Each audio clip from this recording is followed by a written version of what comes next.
Gloire à Dieu. Alors ce matin donc, comme vous pouvez le voir ici à l'écran, eh bien nous allons parler d'un temps pour chercher Dieu dans le jeûne et la prière. Parce que c'est de ça qu'il s'agit toute cette semaine. Donc nous allons en parler et nous allons prier à la fin pour clôturer. D'accord? Et nous le savons très bien, le temps de jeûne et de prière, c'est un temps de communion authentique avec Dieu. Donc chacun d'entre nous doit faire l'effort, n'est-ce pas, de temps en temps, de jeûner. Amen.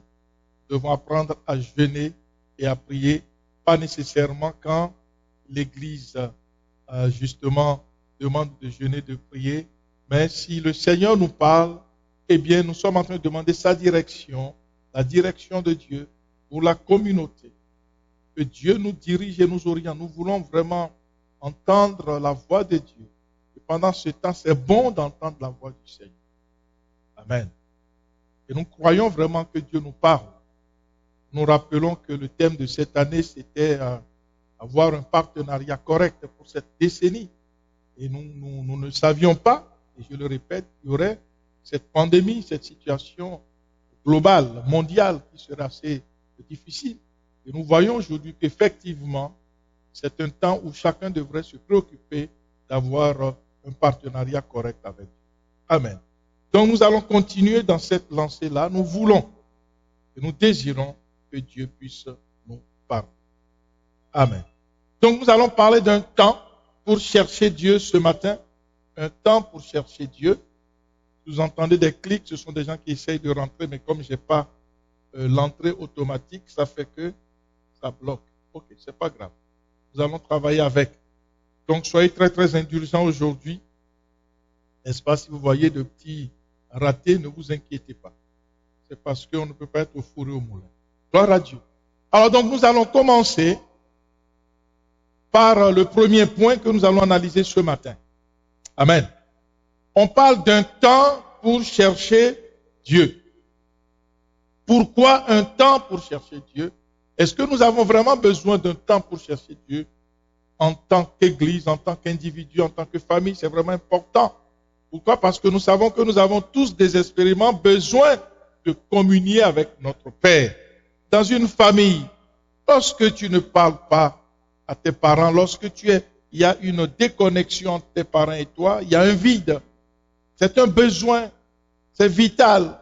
Donc c'est un besoin vraiment qui assure notre équilibre personnel et communautaire, notre équilibre global. D'accord? Et nous marchons dans la paix et dans la sérénité lorsque nous avons une bonne relation dans notre famille.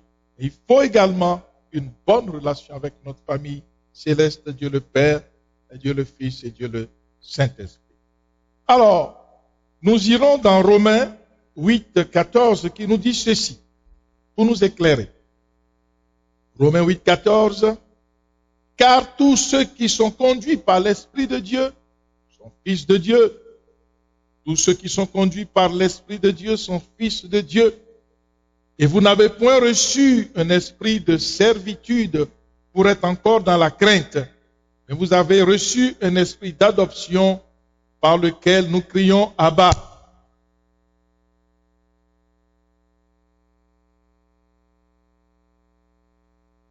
Que nous sommes enfants de Dieu. Donc, le verset 16 confirme que l'Esprit lui-même rend témoignage à notre esprit que nous sommes enfants de Dieu. C'est ça que je crois que nous, en nous-mêmes, nous sentons, nous avons ce témoignage que nous sommes enfants de Dieu. Et ça, pas de façon fortuite ou hasardeuse, mais réellement enfants de Dieu. Et à partir du moment où j'ai cette conviction que je suis un enfant de Dieu, ça ne signifie pas être parfait. Être enfant de Dieu ne veut pas dire être parfait, mais c'est courir vers la perfection, d'accord? Il y a quelqu'un qui peut dire, mais moi, tu vois, je suis encore en désaccord avec mes parents, j'ai encore tel souci dans ma vie, alors je ne suis pas un enfant de Dieu. Non, c'est pas ça. À partir du moment où nous recevons Jésus-Christ dans notre vie, nous faisons une alliance avec notre Père. Eh bien, nous devenons des enfants de Dieu. Nous confessons Christ comme Seigneur et Sauveur. Nous nous repentons sincèrement eh bien l'Esprit de Dieu entre en nous et nous devenons enfants de Dieu. C'est ça que nous appelons enfants de Dieu. Et le Saint-Esprit va témoigner en nous que nous sommes enfants de Dieu. Ça, c'est vraiment important. D'accord? Mais alors, un enfant de Dieu, c'est quelqu'un qui court vers la perfection. C'est quelqu'un qui combat le bon combat de la foi. Il se débat. Ce n'est pas facile, mais il fait le nécessaire. Alors, il y a quelqu'un qui m'appelle ici. Donnez-moi la chance de pouvoir l'écouter. Bon, ok. D'accord, je vais quand elle va rappeler. Alors, parfait. Maintenant, nous allons voir pourquoi nous avons besoin de cette grande communion avec Dieu par le jeûne et la prière. En Éden, nous savons ce qui s'est passé. Adam et Ève ont désobéi. Et ça, c'est un drame effroyable. D'accord? L'homme a été séparé de Dieu. C'est horrible. L'homme a été séparé de son Dieu. N'est-ce pas? C'est le fondement même de son existence. Imaginez. L'homme est séparé du fondement de son existence. C'est une véritable catastrophe. Amen.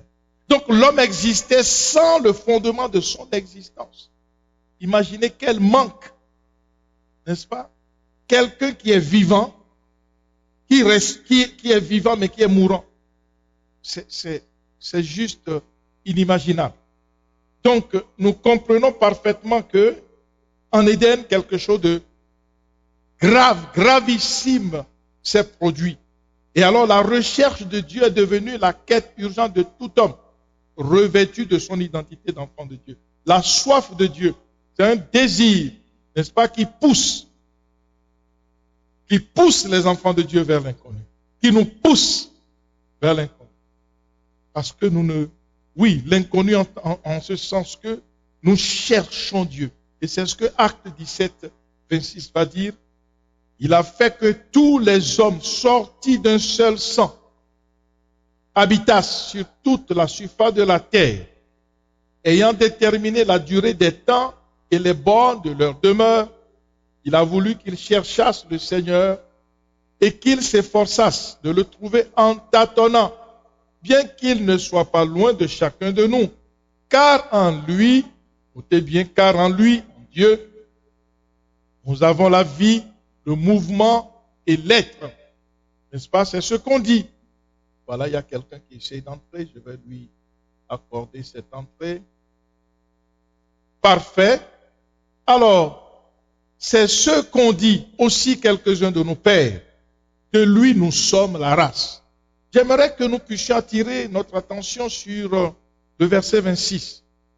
La Bible dit ceci, il a fait que tous les hommes sortis d'un seul sang. Ça, c'est important. Les gens qui sont tribalistes, qui sont racistes, des églises apartheid, oui, nous sommes de telle race, l'église des Blancs, l'église des Noirs, l'église des Béninois, l'église des Congolais, l'église des Zoulous, l'église, je ne sais pas de quoi. Donc chacun essaye de s'approprier Jésus. Mais je pense que nous nous trompons largement parce qu'il déclare en Christ, il n'y a ni juif ni grec. Mais tous, nous sommes un en Christ. Ça, c'est vraiment important de le noter. Pas seulement de le noter, mais de le manifester dans notre conception du royaume, n'est-ce pas, dans lequel nous sommes devenus, comment dirais-je, membres, dont nous sommes devenus des enfants. Donc c'est vraiment important. Alors, Dieu dit ici que, eh bien, il a voulu, c'est sa volonté à lui, que tous les hommes sortis d'un seul sang habitassent sur toute la surface de la terre, ayant déterminé la durée des temps et les bornes de leur demeure, qu'ils cherchassent le Seigneur et qu'ils s'efforçassent de le trouver en tâtonnant, bien qu'il ne soit pas loin de chacun d'entre eux. Car en lui, est-ce qu'on peut dire ça? En lui j'ai la vie, le mouvement et l'être. Donc c'est en Dieu que tu as le mouvement, la vie et l'être. Ça c'est vraiment important. Amen. Alors, maintenant, ça contraste drôlement avec la société moderne, le monde dans lequel nous vivons, c'est un monde qui croit satisfaire ses besoins par les biens matériels. Vous allez voir qu'il y a une coupure. Aujourd'hui, on dit que les jeunes, ils sont omnibulés par justement la philosophie du siècle présent, la philosophie des biens matériels. Vous allez voir un jeune pense que non, en ayant une belle voiture, sa vie est correcte et tout. Bon, en ayant beaucoup d'argent, en ayant ceci, cela. Mais tout est vanité, poursuite du vent. Tout est vanité. Cette voiture, ou je ne sais pas, ce bien sur qui tu comptes aujourd'hui, ça va rouiller dans quelques semaines, dans quelques mois, et puis ça ne vaudra plus rien quand tu vas chercher à le revendre. Donc tout est vanité et poursuite du vent. Et la société moderne, justement, s'étant engouffrée dans comment dirais-je, dans ce tunnel sans issue, se retrouve dans des situations extrêmement difficiles. Et c'est ainsi qu'on parle alors de désordres mentaux. Vous allez voir que dans notre société, il y a beaucoup de gens qui sont des déséquilibrés mentaux, tout simplement parce qu'il y a quelque chose qui manque au niveau même de leur âme. L'homme étant tripartite, nous sommes un esprit, une âme, dans un corps. Corps, âme et esprit. Alors, une fois que nous ne nous préoccupons pas de ces trois parties, nous finirons toujours par manquer de l'essentiel. Ça, c'est vraiment important. D'accord? Alors, eh bien, c'est ça qui a provoqué tous ces fléaux que nous voyons aujourd'hui. L'incrédulité, les désordres psychiques, les désordres de tout genre dans la société. Alors, je note ici que tout cela va rendre l'homme esclave d'une spirale du conformisme due à la pression sociale. Le conformisme, c'est quoi? C'est-à-dire que tel le fait, moi aussi je le fais. J'en ai parlé dans mon livre en page 74, Guérir de la culpabilité et accéder au pardon. Donc, nous devons faire attention à ne pas nous conformer au siècle présent. La Bible nous demande de ne pas nous conformer au siècle présent. La plupart des gens qui ne croient pas ou je ne sais pas quoi, ils ont comme une faillite au niveau de leur foi. Pourquoi? Parce qu'ils sont embarqués dans le modernisme, dans le matérialisme, et puis bon, ils vont être rapidement déçus, très déçus, et ils risquent de tomber dans une véritable embuscade où l'ennemi va s'emparer d'eux et les détruire avant même qu'ils ne se réveillent. Donc, soyons vigilants et comprenons que c'est en lui. Au verset 28, nous avons lu tantôt, car en lui nous avons la vie, le mouvement et l'être. Pas en dehors de lui, ni dans les autres, ce que les autres pensent, ni dans le monde. Ce n'est pas dans le monde qu'on a la vie. Ce n'est pas dans les biens matériels que les gens ont la vie. Pas du tout. Hein? Pas dans l'argent, absolument en rien, ni dans les plaisirs. La vie est en Dieu. C'est lui le fondement même de notre vie. Et nous ne pouvons pas vivre sans fondement. Un bâtiment qui n'a pas de fondation finira toujours par s'écrouler. Amen. Parfait. Alors, ce qui est bon pour une personne devient mauvais par le simple fait que les autres pensent que c'est mauvais. Faisons attention. Ça, je le dis dans mon livre à la page 74. Ce qui est bon pour une personne devient mauvais par le simple fait que les autres pensent que c'est mauvais. C'est-à-dire qu'on va se conformer à ce que nous voyons, ce que nous entendons, au lieu de réfléchir par nous-mêmes et de chercher la face de Dieu. Ça, c'est vraiment important. L'homme, lorsqu'il est tout seul dans son coin, se rend compte que véritablement Dieu existe. Il y a une anecdote que les gens racontent souvent. Il semblerait que un grand scientifique aurait fait il aurait fait un séminaire, il aurait expliqué comment est-ce que Dieu n'existe pas et tout et tout. Et puis voilà, pour lui c'était important, il va faire une démonstration soi-disant scientifique que Dieu n'existe pas. Ok, tout est calme. Et alors qu'est-ce qui va se passer? Il paraît que, à la fin, lorsqu'il voulait descendre l'escalier, eh bien, il a trébuché. Et en trébuchant, il a voulu se tomber par terre et dit, oh mon Dieu! Oups. Les gens disent, mais attends, tu viens de nous dire que Dieu n'existe pas. Mais finalement, c'est juste la théorie. Mais alors, quand il se retrouve dans une situation de chaos, c'est là justement que vous allez voir que les gens reconnaissent que Dieu existe. La preuve, j'étais quand même impressionné de voir des premiers ministres en Europe lorsque la première vague de coronavirus a frappé très fort. Et ils étaient en train de dire que nous ne pouvons rien. Nous regardons à celui qui est en haut, à Dieu. Vous voyez, donc l'homme, il faut d'abord que l'homme se retrouve dans une situation de détresse absolue, n'est-ce pas, pour dire non, effectivement, Dieu existe. Amen. Donc nous bénissons le Seigneur parce que nous savons que nous avons cette grâce de savoir que le Seigneur existe. Gloire soit rendue à Dieu. Alors, laissez-moi bien appliquer. Parfait. Alors nous allons souligner ce qui suit. Donc l'Église doit résister à cette tendance en cherchant Dieu. Nous, en tant qu'Église, la plénitude, nous qui sommes membres de la plénitude, nous devons résister à cela parce que tel dit ceci, bon, ok, je le suis. Écoutez, moi-même, par moi-même, je peux méditer la parole, je peux réfléchir et savoir si Dieu existe ou pas. Ce n'est pas parce que les gens disent qu'il n'existe pas que moi, je vais les écouter. Il faut que par nous-mêmes, nous puissions chercher Dieu, d'accord? Donc, on doit chercher Dieu, source de la vie de l'homme, dans le jeûne et dans la prière. Le Seigneur peut nous parler, n'est-ce pas? Telle est notre quête en tant que communauté, la plénitude de chercher Dieu dans la prière et le jeûne. Et pour nous, c'est vital et c'est primordial. Jérémie 29, 11. Connaissons bien ce verset. Car je connais les projets que j'ai formés sur vous, dit l'Éternel. Projets de paix et non de malheur, afin de vous donner un avenir et de l'espérance. Vous m'invoquerez et vous partirez. Vous me prierez et je vous exaucerai.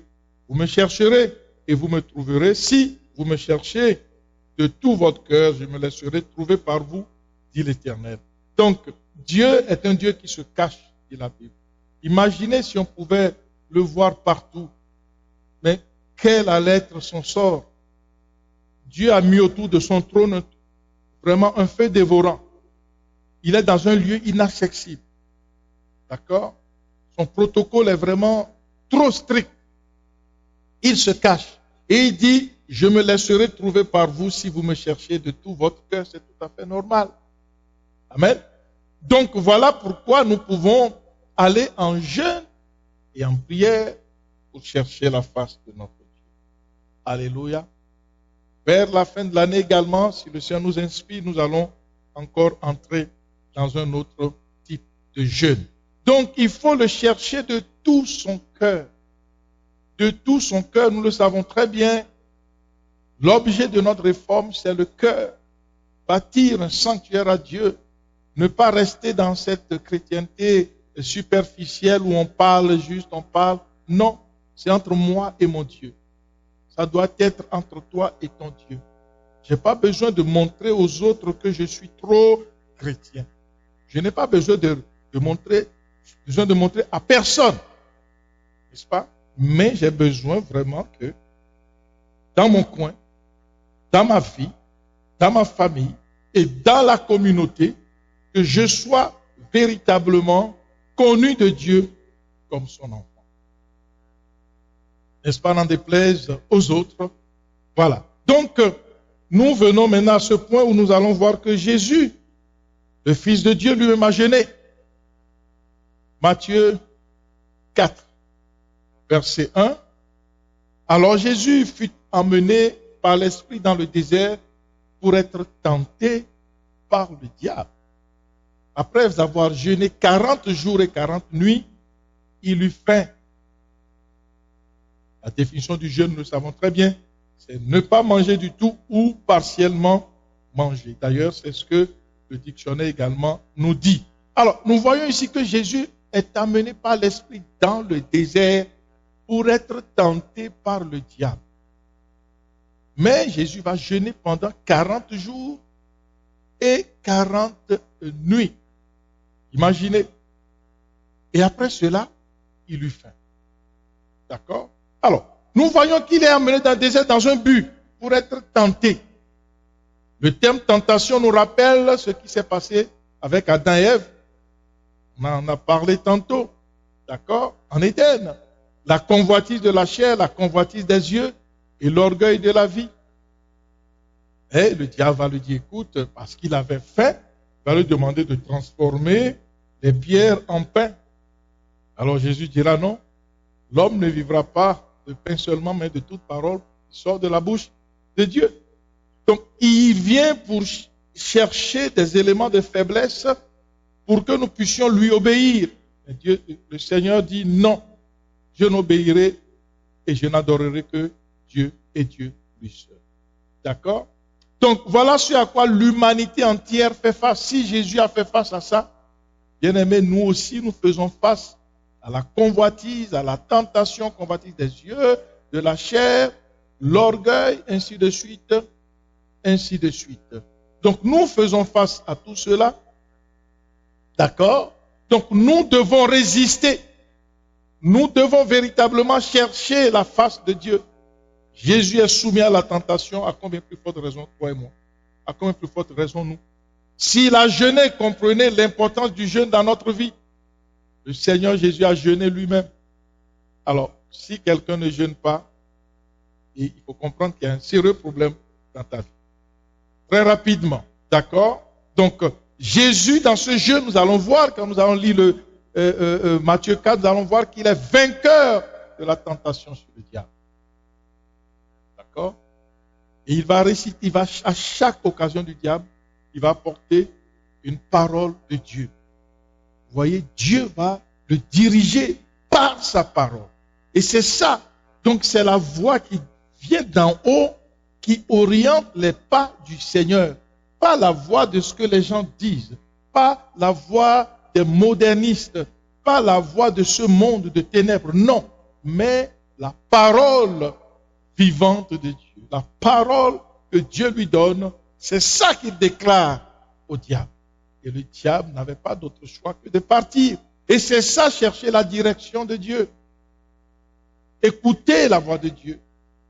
Ça, c'est urgent pour nous en tant qu'Église, en tant que famille et en tant qu'individu. Il y a trop de division, trop de confusion, trop d'incompréhension. Pourquoi? Parce que justement, les gens n'ont pas le profil de la direction du Seigneur. Le Seigneur n'est pas divisé contre lui-même, c'est impossible. La volonté de Dieu, elle est une. Et elle n'est pas confusion. Elle est claire. Il est lumière. Il n'y a pas de confusion en Dieu. Alors pourquoi ces divisions, ces incompréhensions? Justement, parce qu'il n'y a pas la compréhension, la connaissance de la direction de Dieu. Pourquoi il y a tant de jalousie, tant d'incompréhension? Parce que les gens ne comprennent pas l'avenue que Dieu leur a tracée. Et il veut marcher sur les pieds de l'autre, il veut marcher dans le plan de l'autre, il veut marcher dans la destinée de l'autre, alors que Dieu, nous venons de lire, il a fait un plan de paix et non de malheur, afin de nous donner à chacun un avenir et de l'espérance. Donc n'ayant pas cette direction, ne connaissant pas les voies du Seigneur pour sa propre vie, eh bien, il n'a pas d'autre choix que de tomber dans la confusion et la division. Donc voilà pourquoi l'Église en tant qu'entité doit chercher la direction de Dieu.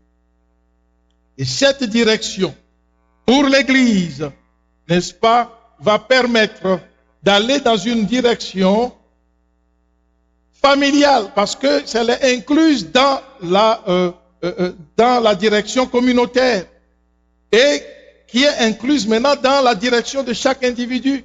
Les familles doivent être unifiées, marcher dans l'unité. Amen. Il y a trop de divisions dans les familles, trop d'incompréhension. Pourquoi? Parce que nul ne veut marcher selon les voies du Seigneur. Chacun veut faire comme il veut de marcher comme ça dans la vie et ça entraîne beaucoup de dégâts, malheureusement.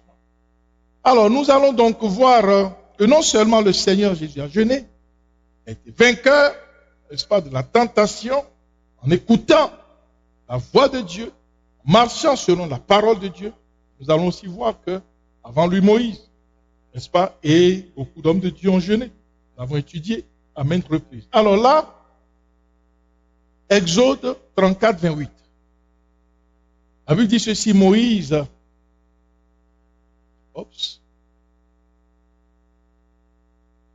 oui, nous sommes là, parfait.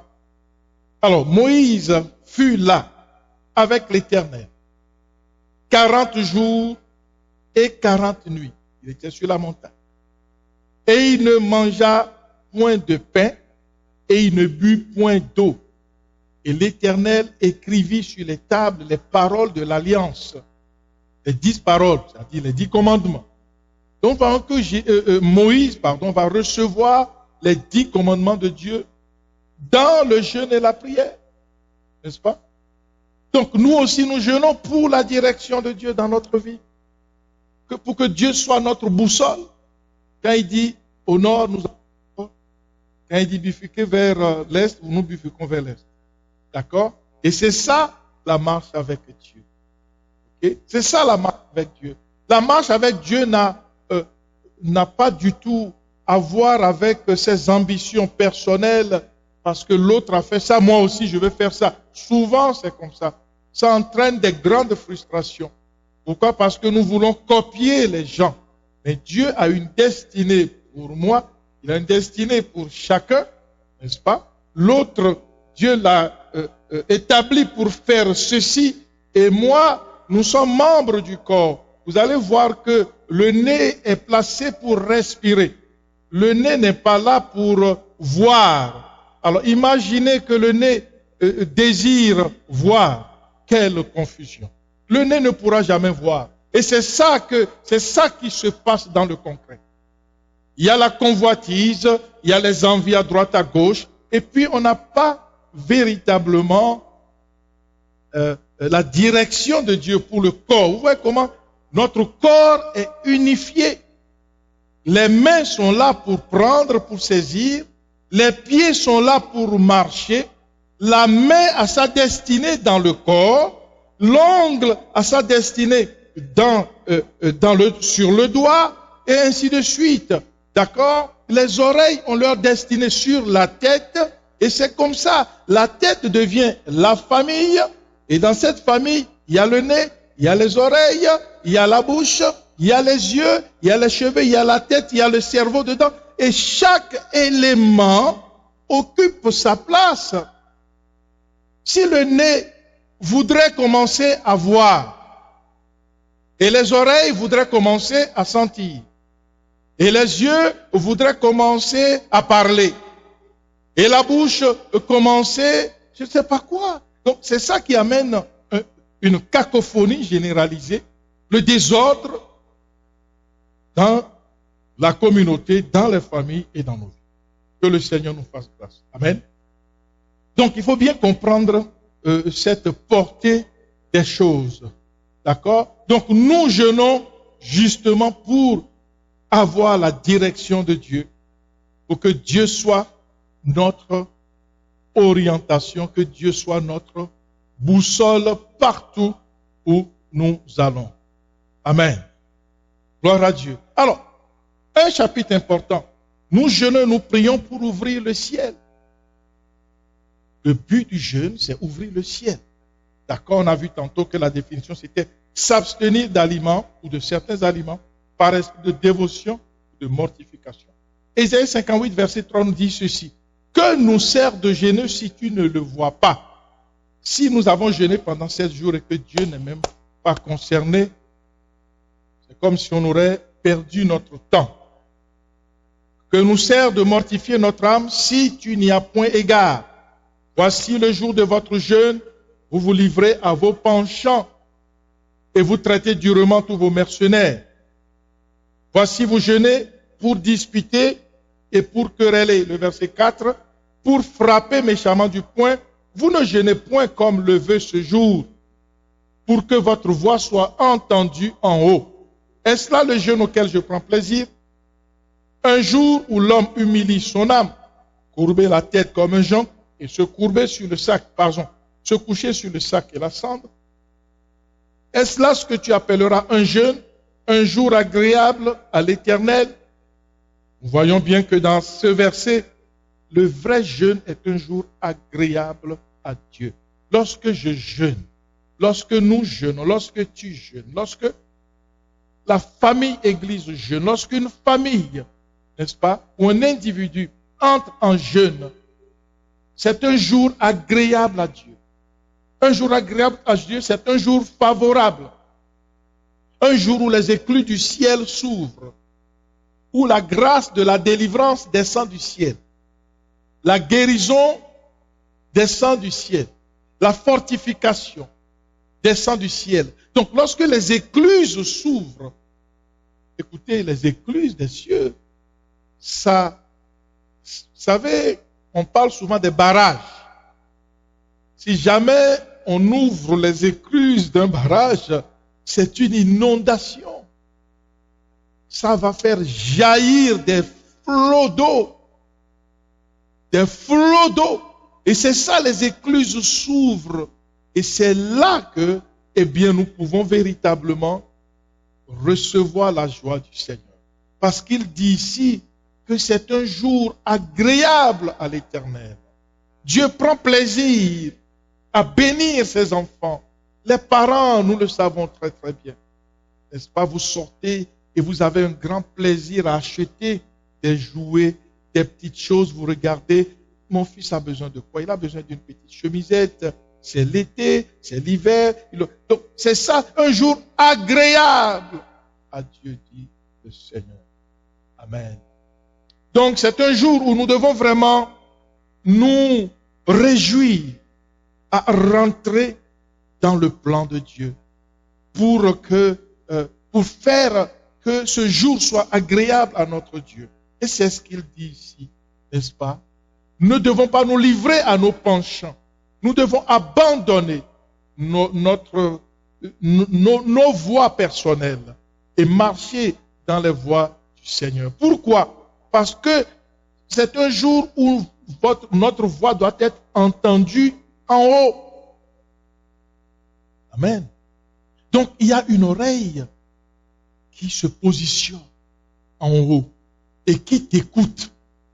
Qui dit, j'aimerais qu'il me dise lui-même ce dont il a besoin. Isaïe dira, parle pour te justifier. Donc, Dieu veut que nous puissions, pendant ces 7 jours ou 21 jours, n'importe quel jour que nous décrétons, que nous puissions avoir un temps vraiment de qualité avec lui. C'est tellement rare, nous sommes pressés au travail, à droite, à gauche, plan de ceci, étudier, chercher un emploi. On court partout. On n'a pas le temps vraiment de communier avec lui. Et la société dans laquelle nous vivons fait tout pour que nous puissions avoir ce temps pour que ce jour soit agréable au Seigneur. Pourquoi? Parce que le prince des ténèbres est en train de prendre le contrôle pour embrouiller les enfants de Dieu. Et nous devons, à cet égard, être très, très, très vigilants. D'accord? Donc, le vrai jeûne, bien-aimé, est un jour agréable à Dieu. Un jour de ta faveur, de notre faveur qui nous est favorable.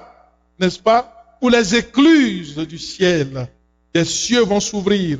La voix de Dieu, sa révélation se fait entendre et sa volonté nous est donnée. Mais pour cela, il faut le chercher avec un cœur sincère. Amen. Ça ne veut pas dire que tu sois parfait, je le répète. Nul n'est parfait à part le Seigneur lui-même. Mais nous courons vers la perfection. Il suffit que le Seigneur te voie dans cette course vers la perfection. C'est la chose la plus importante. Amen. Donc, la voix de Dieu, la révélation, se fait entendre et sa volonté nous est donnée. Et alors, lorsque tu as entendu la voix de ton Père, tu accomplis sa volonté avec grande joie. Que le Seigneur soit glorifié. Alors nous allons voir maintenant le jeûne. Quelle est sa substance? Qu'est-ce que le jeûne peut faire véritablement dans nos vies de façon très très concrète? Ésaïe 58:6 dit ceci: voici le jeûne auquel je prends plaisir. Détache les chaînes de la méchanceté. Dénoue les liens de la servitude. Renvoie libre les opprimés et que l'on rompe toute espèce de joug. Partage ton pain avec celui qui a faim. Et fais entrer dans ta maison les malheureux sans asile. Et si tu vois un homme nu, couvre-le et ne te détourne pas de ton semblable. Je laisse entrer quelqu'un. Ne te détourne pas de ton semblable. D'accord? Alors seulement, ta lumière poindra comme l'aurore et ta guérison germera promptement. Ta justice marchera devant toi et la gloire de l'Éternel t'accompagnera. Alors tu appelleras et l'Éternel répondra. Tu crieras et il dira, me voici. Si tu éloignes du milieu de toi le joug, les gestes menaçants et les discours injurieux. Alors, nous voyons trois petits points ici. Premièrement, appel à la bonté. Ça, c'est le jeûne auquel Dieu prend plaisir. Détache les chaînes de la méchanceté. Donc, nous revenons à la bonté. D'accord? Donc, nous voyons que le jeûne nous invite à la bonté dans nos vies. D'accord? N'est-ce pas merveilleux? Et à la charité. Il y détache les chaînes de la méchanceté. Dénoue les liens de la servitude. N'est-ce pas tout ce qui est, je ne sais pas quoi, orgueil, manque de pardon. On laisse tomber tout ça. Partage ton pain avec celui qui a faim. La bonté, la charité. Fais entrer dans ta maison les malheureux sans asile. Ouais, ça, c'est déjà l'esprit du jeûne. Donc, nous passons dans une atmosphère de bonnes actions, de bonté et d'amour. Gloire à Dieu. Amen. Il dit alors, lorsque nous faisons ça, notre lumière poindra comme l'aurore et ta guérison germera promptement. Il déclare que ta guérison germera promptement. Donc le jeûne même est comme un antibiotique pour le corps. N'est-ce pas merveilleux? Nous allons le voir. Amen. 2. Le point 2, c'est quoi? Le jeûne va déclencher l'exaucement à nos prières. Pourquoi? Parce que les écluses vont s'ouvrir et Dieu va entendre notre voix et Dieu va nous exaucer, va répondre à notre requête. Gloire soit rendue à Dieu. Alors, donc, il y aura l'exaucement par la main invisible, puissante de Dieu qui va s'activer dans nos vies. Et Dieu, au verset 8, Dieu va illuminer notre vie par sa lumière qu'il nous donne. D'accord? Il dit, ta lumière poindra comme l'aurore. Celui qui était dans la confusion. Lorsque la lumière de Dieu arrive, tu comprends tout. Tu vas dire, ça fait 30 ans, je comprends absolument rien. Qu'est-ce qui se passe? Qu'est-ce que c'est? Pourquoi ci? Pourquoi ça? La lumière de Dieu viendra. Et tu comprendras beaucoup de choses. D'accord? Ça, c'est vraiment important. Donc, Dieu illumine notre vie par sa lumière qu'il nous donne. Gloire à Dieu. Et le troisième point, eh bien, c'est la guérison physique. Venons de lire. Il dit, ta lumière poindra comme l'aurore et ta guérison germera promptement. Vous voyez, le jeûne est thérapeutique. Il y a une thérapie physique dans le jeûne. D'ailleurs, beaucoup de littérature scientifique actuellement montre clairement, beaucoup de médecins aujourd'hui qui ne sont même pas chrétiens, disent, allez sur Google, il y en a plein. N'est-ce pas? C'est pas caché, c'est connu de tout le monde. Beaucoup de médecins vont dire, jeûne, c'est bon pour la santé. Jeûne, tu auras plus mal au coude. Jeûne, tu auras plus mal au genou, ainsi de suite, ainsi de suite. D'accord? Donc, la littérature est aujourd'hui abondante. Même les païens ont compris que le jeûne est important. Mais pourtant, nous les chrétiens, c'est écrit. D'accord? Donc, nous comprenons que c'est Dieu. Comment est-ce que c'est seulement maintenant que ces médecins commencent à comprendre? Alors que Dieu l'a toujours dit depuis. Et c'est appliqué depuis. D'accord? Donc la vraie sagesse, c'est celle qui vient de Dieu. Et non celle que nous pouvons justement recevoir du monde. Amen. Voilà, donc la réponse divine se manifeste par la guérison du corps, mais également de l'âme qui obtient la justice, celle que Dieu accorde par sa grâce et par notre engagement à le chercher dans un jeûne correct qui lui est agréable. Venons de lire. Amen. Pas n'importe quel jeûne qui plaît à Dieu. Il faut un jeûne correct et alors Dieu manifeste toutes ses promesses parce que sa parole est oui et amen. Maintenant, en ce qui concerne la guérison du corps, je l'ai dit tantôt, il est prouvé scientifiquement que le jeûne rajeunit le corps. Donc le corps devient plus fort et plus alerte. Et donc bénéfique au niveau de la régénérescence de nos cellules. J'ai écouté un docteur qui expliquait la fois passée que lorsque nous jeûnons pendant, je pense qu'il a dit 15 heures minimum, il va prouver qu'il y a certaines cellules dans notre corps qui commencent à se régénérer. Vous voyez, donc c'est seulement maintenant qu'il trouve des explications. Et pourtant, notre Dieu n'a pas d'explication parce que c'est lui qui nous a créés. Amen. C'est lui. On n'a pas besoin de lui expliquer ce dont nous avons besoin. Hein? Il dit qu'il nous a créés, c'est lui qui nous a créés. Il connaît nos besoins mieux que quiconque. D'accord? Les docteurs, ils viennent de comprendre ça, mais il y a plein de choses qu'ils n'ont pas encore compris. Que Dieu nous a déjà révélé par sa parole. Que Dieu nous aide à mettre cela en pratique. Amen. Que ça ne soit pas des médecins qui viennent nous révéler ce que Dieu, notre Père, nous a déjà révélé. Vous savez, parfois, dans la maison, on n'aime pas écouter ce que son Père dit. Il faudrait que ce soit le voisin qui nous parle avant qu'on écoute. Et ça, c'est vraiment là très malheureux. Hein, n'est-ce pas que nous ayons un Dieu aussi merveilleux, aussi glorieux, aussi puissant, de ne pas l'écouter, ce qui n'est pas notre cas. Nous écoutons notre Seigneur. Amen. Voilà, donc le jeûne nous qualifie socialement. On l'a vu tantôt, nous faisons de bonnes actions de charité. Quelqu'un qui jeûne dans la méchanceté, dans la corruption, il vaut mieux qu'il arrête son jeûne.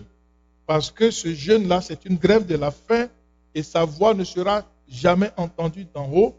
C'est mieux qu'il arrête. D'accord? C'est clair. Donc, socialement, nous sommes qualifiés parce qu'il y a une propension à faire de bonnes actions. Nous l'avons lu tantôt.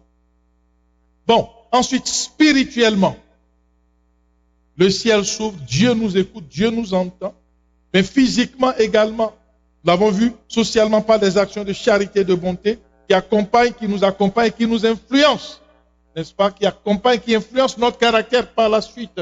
Parce que ce qu'on fait devient une seconde nature.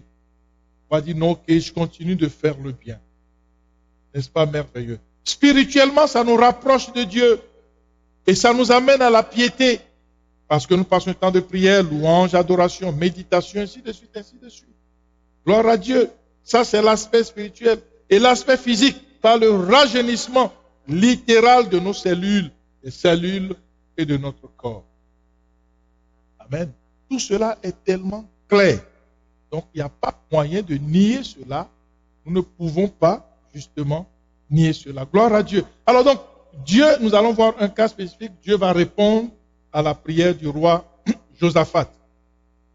Alors, la Bible nous enseigne que le roi Josaphat va décréter un jeûne accompagné de prières afin de faire face aux assauts des tribus environnantes, les Moabites, les Ammonites et les Maonites, qui se sont ligués contre lui pour venir écraser les enfants d'Israël. Alors, 2 Chroniques 20, verset 30. Dans sa frayeur, vous savez, la situation est difficile, et le roi était effrayé. La Bible dit, dans sa frayeur, Josaphat se disposa à chercher l'Éternel et il publia un jeûne dans tout Juda. On ira rapidement au verset 6. Vous allez lire aussi le reste à la maison, s'il vous plaît. On n'a pas le temps, il faut qu'on finisse rapidement et qu'on prie aussi. D'accord? Donc prenez le temps de le lire tranquillement à la maison. Nous passons immédiatement au verset 6. La Bible dit ceci. Il dit, Éternel Dieu de nos pères, ça c'est la prière qu'il fait. N'es-tu pas Dieu dans les cieux? Et n'est-ce pas toi qui domines sur tous les royaumes des nations?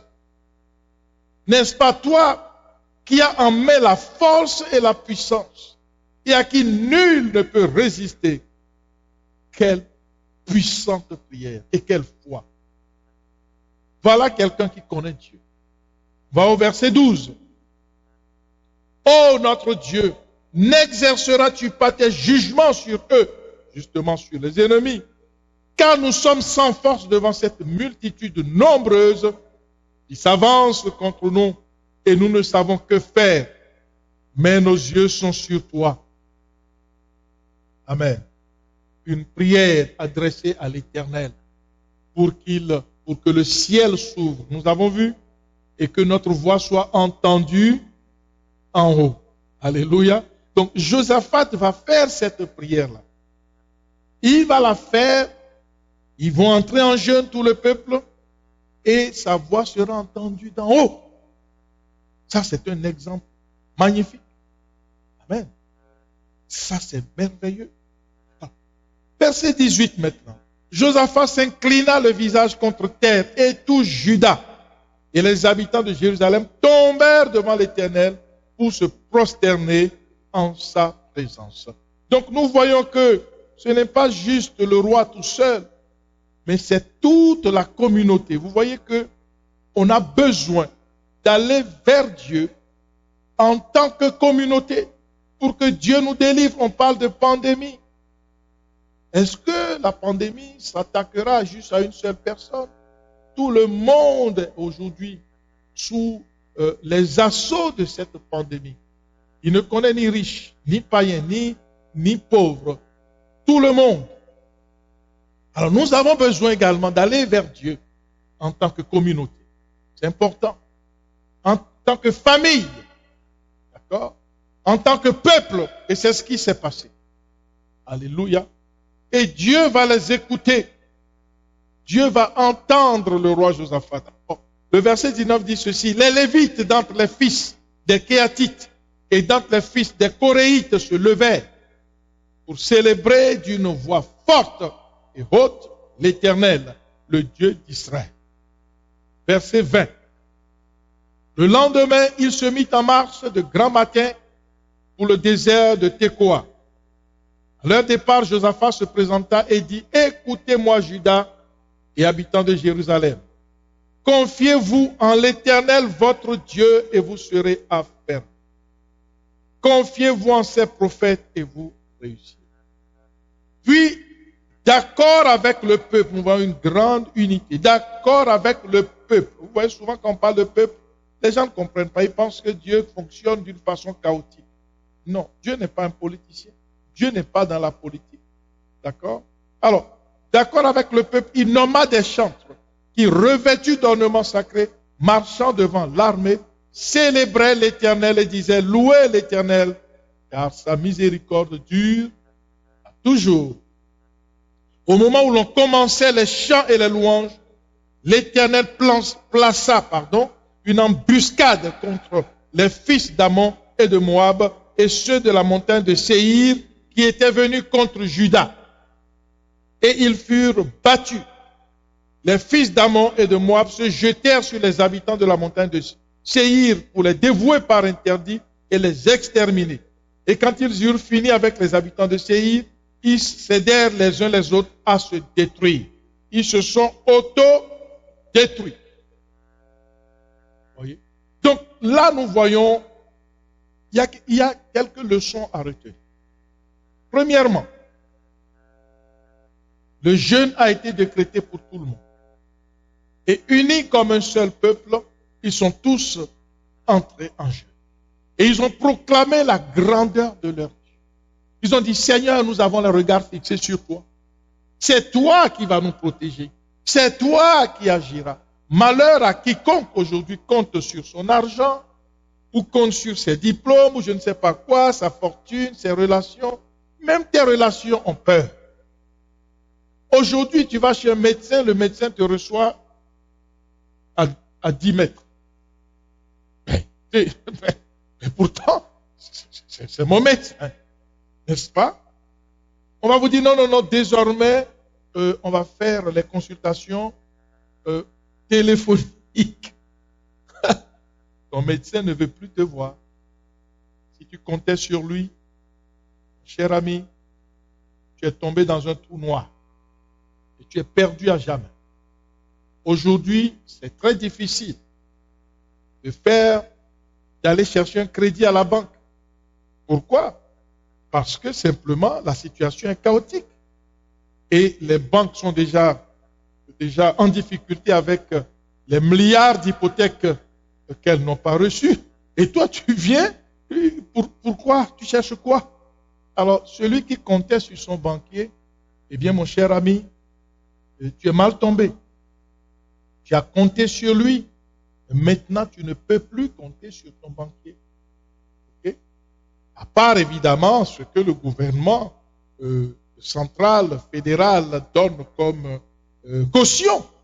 N'est-ce pas? Et là, ce n'est plus ton banquier. Gouvernement qui est en train d'ouvrir des portes. Alors qu'entre-temps, on pouvait compter sur son banquier. Non, ça fait 30 ans quand même que moi, je suis dans telle banque. Et puis, je connais quand même le directeur. Et puis voilà, il suffit que je l'appelle. Et puis, il va me donner des lignes de crédit. C'est terminé tout ça, bien-aimé. D'accord? Les gens qui comptaient sur la science, au non, bon, il y a des hôpitaux, il y a facilité, des choses comme ça. C'est terminé, bien-aimé. C'est fini tout ça. Tu ne peux plus compter sur qui que ce soit parce que tout le monde est dans le même bateau.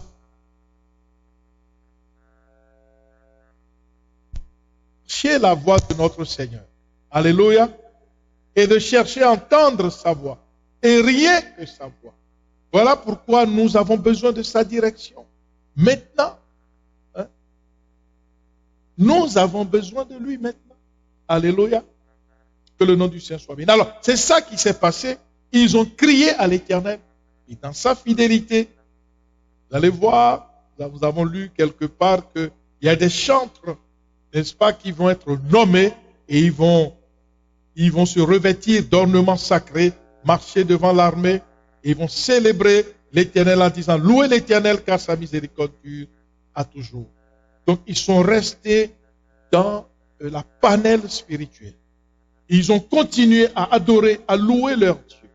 Et alors, qu'est-ce qui s'est passé? L'Éternel a pris leur défense. L'Éternel a semé une embuscade dans le camp des ennemis. Et se sont entre-déchirés entre eux. Amen. L'Éternel combattra pour nous. L'essentiel pour nous, c'est de lui demeurer fidèle. Amen, amen. Nous devons demeurer fidèles à notre Dieu. Nous devons chercher sa voix. Chercher les voix du Seigneur. Chercher à entendre la voix de notre Dieu. Chercher à marcher, n'est-ce pas, selon sa direction. Et c'est là que nous aurons la victoire dans nos vies. Amen. Que le nom du Seigneur soit béni. Donc les ennemis se sont entre-déchirés entre eux. Ils se sont entre-tués et le peuple de Dieu a remporté la victoire sans autre forme de procès. Alléluia. Donc, bien-aimés, nous avons besoin de Dieu dans ce combat que mène l'humanité tout entière. D'accord? Le combat de l'humanité, le combat contre le péché, ça c'est le plus grand combat qui est mené depuis. Et ce combat que nous connaissons contre cette pandémie qui est en train de terrasser beaucoup de gens partout dans le monde entier. Heureux celui que Dieu mène, pour qui, pardon, Dieu mène le combat. Notre but, c'est que Dieu mène le combat pour nous. En tant que plénitude, en tant que communauté, Seigneur, nous prions notre Dieu de prendre le contrôle de nos vies, de notre destinée, de nos intentions, de nos capacités, de nos combats, de nos décisions, de nos actions. Amen. Que Dieu lui-même nous dévance, qu'il soit devant nous, qu'il marche devant nous de façon très puissante et qu'il détermine notre avenir chaque jour. Nous voulons que Dieu soit au contrôle chaque jour de notre vie. Ça, c'est vraiment important. Alors, la destinée communautaire implique une intégration des intentions et des décisions familiales. Je l'ai expliqué tantôt. Comment est-ce que la tête en tant que famille, en haut, n'est-ce pas, il y a les oreilles, il y a le nez, il y a les yeux, il y a tout. Donc, il y a toute une intégration. Les oreilles sont là pour entendre. Chacun doit faire ce à quoi Dieu l'a appelé et non chercher à faire ce que l'autre fait. Vous voyez? D'accord? Et chacun doit se satisfaire de ce que l'autre fait. L'oreille a besoin du nez, il a besoin des yeux. Donc, il y a donc une interdépendance. C'est naturel. Hein? Pas en vain que Dieu dit, si deux s'accordent, ton frère a quelque chose que tu n'as pas. Ta sœur a quelque chose que tu n'as pas. Pour que nul ne se croie supérieur à l'autre. Vous savez, dans la pensée collective et dans ce monde, donc chacun veut se croire supérieur à l'autre. Dieu dit non. Va voir quelqu'un. Pour Dieu, tu as besoin de ton frère et ton frère a besoin de toi. Amen. C'est important pour nous de bien comprendre ça pour maîtriser ce que nous appelons la destinée communautaire. Donc, elle implique une intégration des intentions et des décisions de nos familles et évidemment nos décisions individuelles également, donc notre propre partenariat, notre propre repentance sincère, je le répète, notre autorité spirituelle, n'est-ce pas, qui dépendra de notre partenariat avec Dieu. Nous avons l'autorité, le Seigneur dit, je vous ai donné l'autorité de marcher sur les serpents et les scorpions et sur toute la puissance de l'ennemi, et voici, rien ne pourra vous nuire. Cette autorité dépend de notre partenariat avec notre Dieu. Donc notre vie de piété, n'est-ce pas, le temps que nous prenons pour méditer la parole de Dieu, notre temps de louange, d'adoration, de prière, de dévotion, etc. N'est-ce pas? Notre santé spirituelle entre en jeu. Il y a des gens qui sont dans la maison de Dieu mais qui comprennent toujours rien. Qui spirituellement sont des malades. Ils sont malades spirituellement. En ce sens que n'ayant pas reçu la parole, ils vont interpréter telle action de travers. N'est-ce pas? Éventuellement, quelqu'un est malade, mais il ne le dit à personne. Mais il suppose que les autres doivent savoir. Ça, spirituellement, tu es malade. Comment l'autre qui n'est pas le Saint-Esprit saura que tu es malade? À toi de dire, allô, mon frère, ma soeur, je suis malade. Ah bon? Ok, nous entrons en prière pour toi. Amen. C'est ça la santé spirituelle. Parmi nous, beaucoup sont malades, cancéreux au niveau spirituel, gangrénés au niveau spirituel. Alléluia. Nous devons briser cela dans nos vies. Il faudrait que tu aies une santé spirituelle solide. Amen, amen, amen, amen. C'est très, très important. Ça veut dire, si deux personnes s'accordent, tu as un problème. Mais Dieu te dit, va voir quelqu'un d'autre. Mais tu restes dans ton coin et tu pleures tout seul. Tu pleures tout seul. Oh, le frère ne m'a pas appelé. Mais pourtant, je m'assois toujours à côté du frère. Il ne m'a pas appelé. Pourquoi? Mais tu ne connais même pas le problème que lui aussi il a. Ça, c'est une santé spirituelle défaillante. Cette personne est malade spirituelle, est gravement malade et doit se prendre rapidement en charge, très très très vite pour sortir de ce trou-là. Amen. Alors, il faut également voir notre état émotionnel, nos émotions. Il faut que tout cela soit équilibré. Il y a des gens qui, pour n'importe quoi, il est déjà fâché. La moindre chose, il est en colère. La moindre chose, c'est terminé. Le petit mot que vous avez sorti par erreur, oh là là là, il en fera toute une montagne. Et puis l'affaire ne terminera pas. Oh non, non, non, je ne lui pardonnerai jamais. Mais qu'est-ce qu'il m'a fait? Et puis la nuit, il ne dort pas. Il a des maux de tête, il a mal aux dents, il a même mal aux pieds. Il ne peut plus dormir à cause des choses tellement banales. Des choses tellement banales que même un chat n'aurait pas considéré. Mais pour lui, c'est catastrophique. C'est la guerre mondiale. Il faut déclencher les bombes nucléaires partout. Ça, c'est un problème émotionnel. Quelqu'un qui est malade, il doit invoquer Dieu. Il doit dire, Seigneur, j'ai un problème émotionnel dans ma vie. Il y a quelque chose qui ne va pas. La moindre chose, c'est la guerre que je dois déclencher. Je n'arrive pas à pardonner. Amen, amen. Que Dieu nous aide. Alléluia. Donc tout cela, le jeûne est capable de briser cela. Vraiment important. Parce que c'est Dieu, vous allez voir, Dieu va tendre des embuscades à nos ennemis. Dieu est capable de délivrer, de guérir, de restaurer. À tous égards. Il n'y a rien qui lui est impossible. Il est le Dieu des délivrances. Pas le Dieu d'une délivrance. De toutes sortes de délivrances, Dieu en est capable. Amen, amen.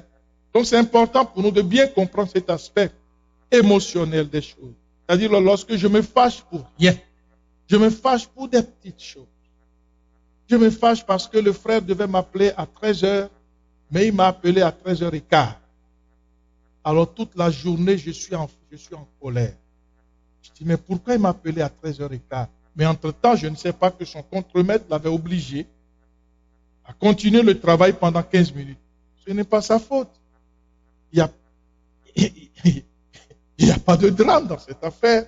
Mais moi, j'en fais un drame personnel. J'en fais un problème tellement personnel que j'en ai des maux de tête. Et je considère que le frère m'a méprisé. Et je le vois désormais comme un démon. Donc, il y a un gros problème.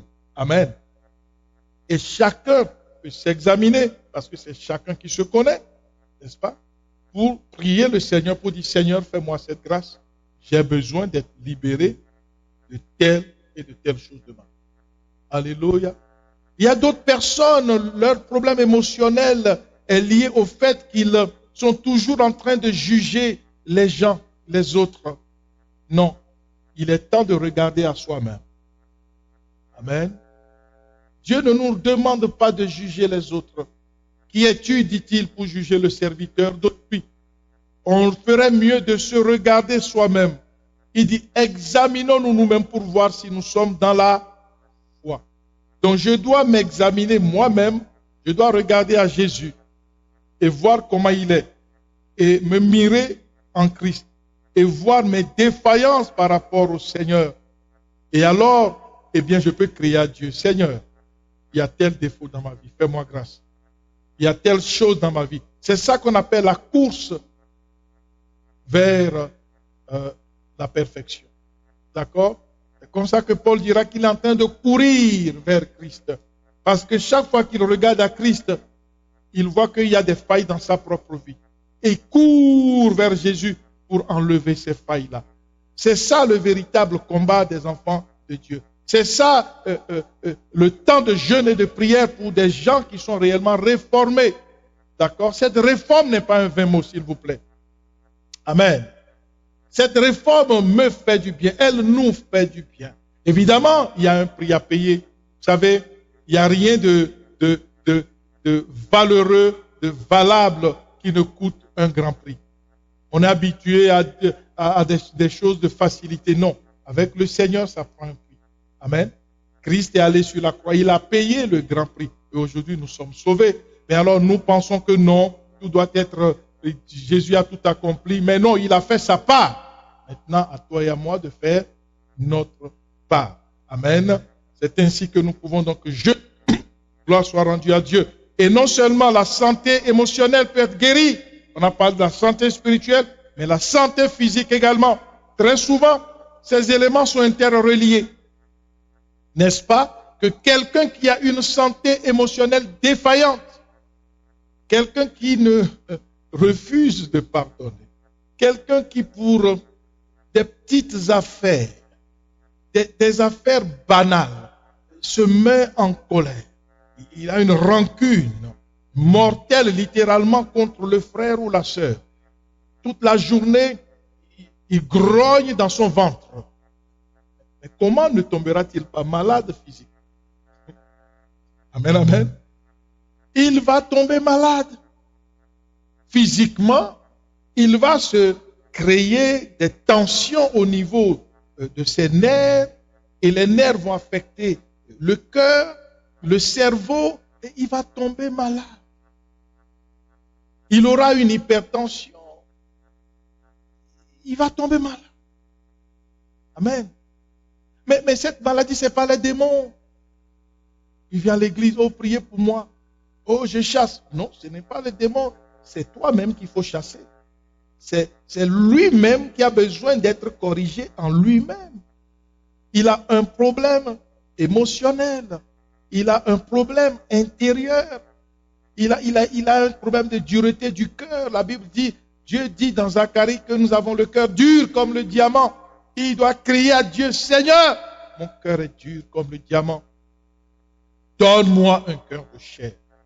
C'est ta promesse, Seigneur. Tu m'as promis un cœur de chair. Donne-moi, Seigneur, un cœur de chair. Alléluia. Amen. Donc voilà ce dont nous avons besoin. Donc la guérison physique que nous sommes en train de demander à Dieu. Dieu nous dit, examinons-nous nous-mêmes. Je m'examine, je vois que, non, ça fait quelqu'un qui m'a fait du mal il y a 20 ans que je ne lui pardonne pas. Depuis 20 ans, ma tante a fait ceci, mon oncle a fait cela, mon neveu, ou je ne sais pas qui, mon collègue de classe. Et depuis 20 ans, depuis 30 ans, je suis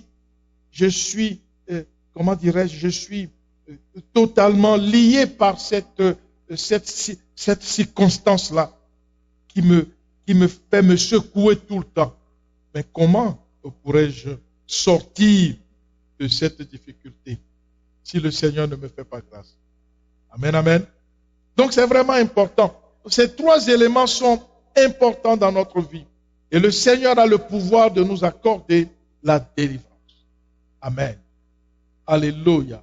Donc nous comprenons parfaitement bien que parfois notre santé physique est détruite. Ou elle est complètement malheureuse à cause de notre santé spirituelle, à cause de notre santé émotionnelle qui sont affectées par notre propre compréhension des choses. Alléluia. Amen. Nous allons nous mettre debout et prier le Seigneur. Gloire soit rendue à Dieu. Amen. Donc nous allons remercier tous le Seigneur et lui demander pardon pour notre incompréhension. Ce que je n'avais pas compris. Seigneur, merci de m'ouvrir les yeux. Ce qui est en moi et qui devient un obstacle pour ma propre vie.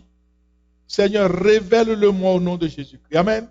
Il y a des choses dans ma vie qui sont des obstacles pour ma propre vie, mais je ne sais pas. Mais Dieu a le pouvoir de me le révéler. Amen, amen. Élevons nos voix et prions le Seigneur.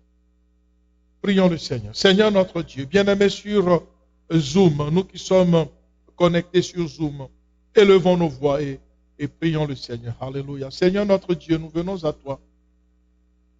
Nous venons t'implorer, Seigneur. Nous te supplions. Seigneur, fais-nous grâce.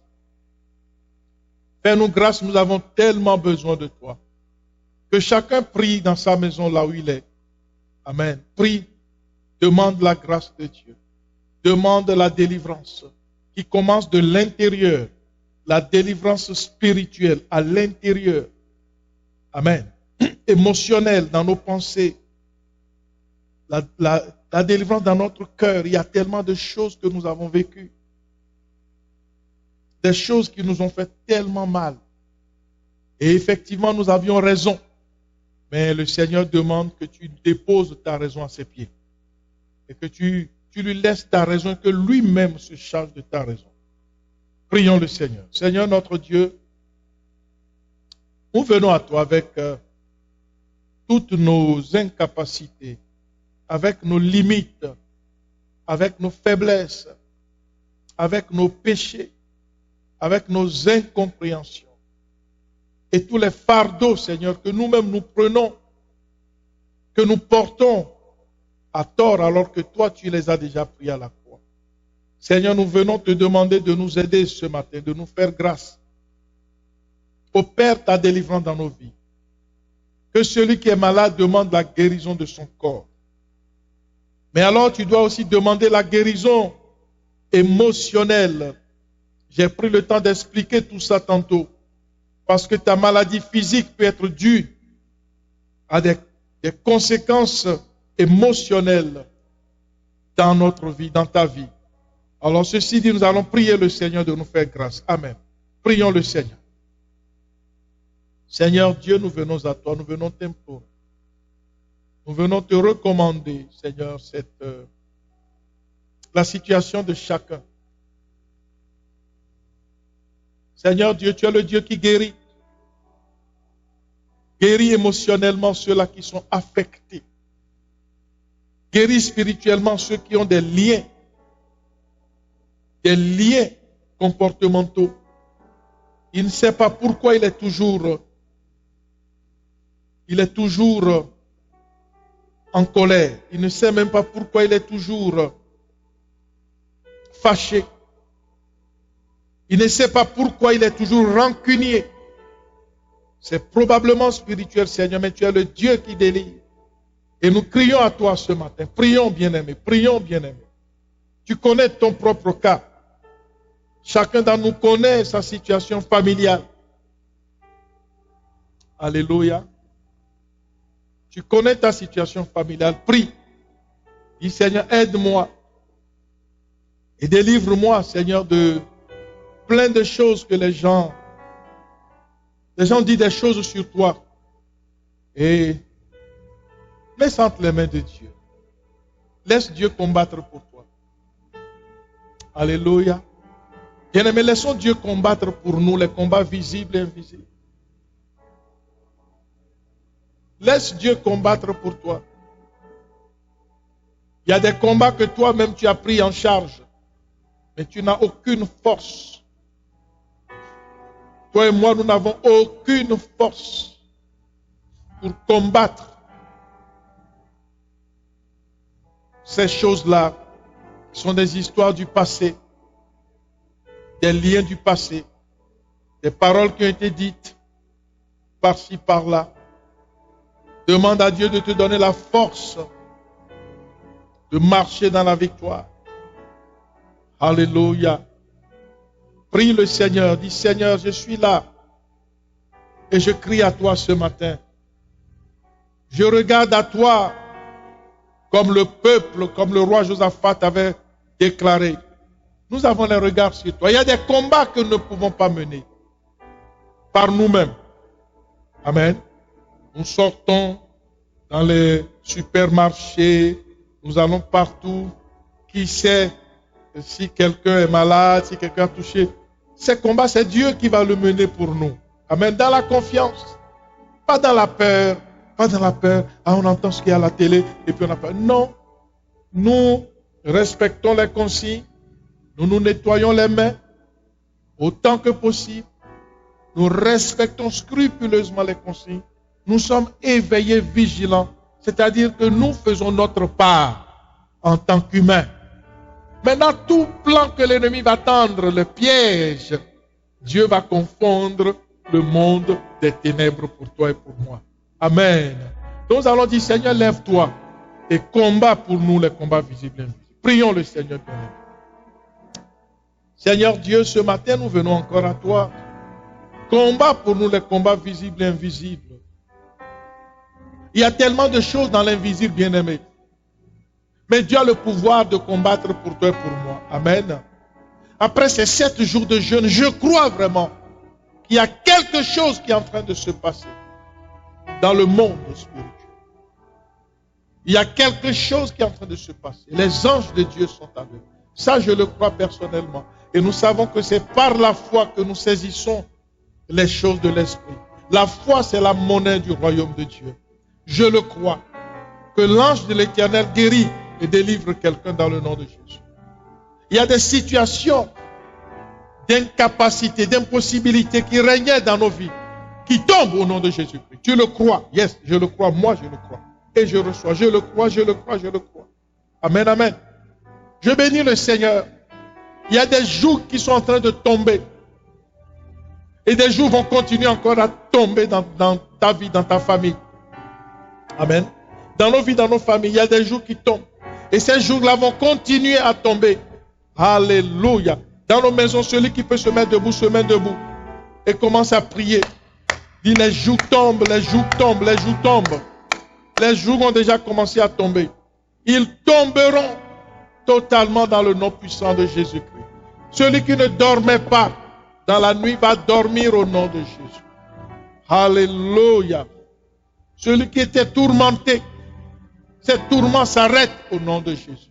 Les familles dans lesquelles il y avait la division, la confusion, la mésentente, le désordre, Seigneur Dieu, rétablis l'ordre. Combat, Seigneur, ceux qui les combattent au nom de Jésus. Combat, Seigneur, dans ces familles, dans le nom puissant de Jésus. Bien-aimés, élevons nos voix dans nos maisons. Priez ici, prions. Alléluia. Prions le Seigneur. Prions le Seigneur qu'il nous fasse grâce. Seigneur Dieu, combat pour moi les combats invisibles. Alléluia. Oh Jésus. Jésus, Jésus, Jésus. Alléluia. Nous allons maintenant. Ok.